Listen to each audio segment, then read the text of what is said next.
তো নমস্কার বন্ধুরা, ওয়েলকাম টু ইউনিক স্পোর্টস। তো বন্ধুরা, সামনে যেহেতু আইপিএল চলে আসছে, সেহেতু এই ভিডিওটাও কলকাতাকে নিয়েই হতে চলেছে।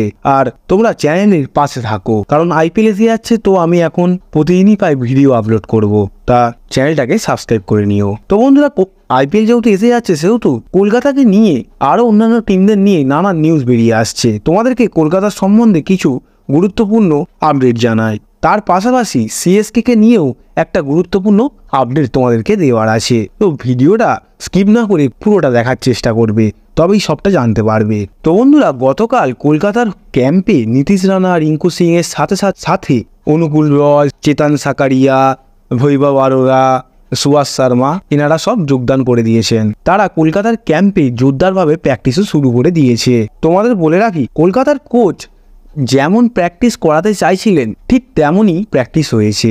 যথেষ্ট ভালো লেভেলেরই প্র্যাকটিস হয়েছে কলকাতার প্লেয়ারদের। তো তোমাদের মনে হবে যে ইন্ডিয়ান প্লেয়াররা তো প্র্যাকটিসে নেমে গেছে, তাহলে বিদেশি প্লেয়াররা কবে প্র্যাকটিসে নামবে? তো বন্ধুরা, চিন্তার কোনো বিষয় নেই। এক সপ্তাহের মধ্যেই বিদেশি প্লেয়াররাও কেকেআর ক্যাম্পে যোগদান করে দেবে। তারাও প্র্যাকটিস করতে শুরু করে দেবে এক সপ্তাহের মধ্যেই।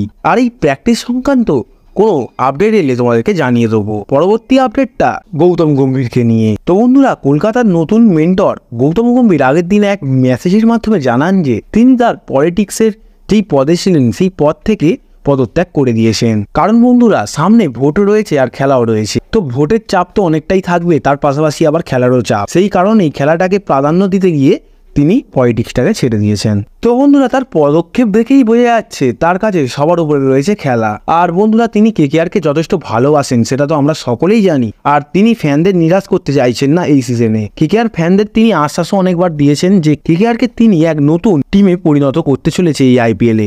কারণ তিনি দারুণ দারুণ প্লেয়ার সাইনিংও করেছেন।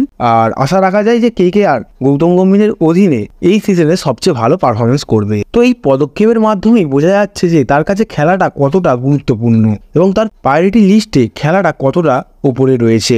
আর মূল কথা, তিনি কেকেআরের জন্যই এই বড় ডিসিশনটা নিয়েছেন। কারণ তিনি প্রথম থেকেই কেকেআরকে ভালোবাসতেন আর কেকেআরের হয়ে অনেকদিন খেলেছেন, অধিনায়কত্বও সামলেছেন। তিনি চান যে কেকেআরকে একটা ভালো কোনো জায়গায় নিয়ে যেতে, কেকেআরকে প্রথম থেকে পুরোপুরি টাইম দিতে এবং কেকেআরের সমস্ত প্লেয়ারদেরকে তিনি প্রথম থেকেই চেক করে নিতে চাইছেন।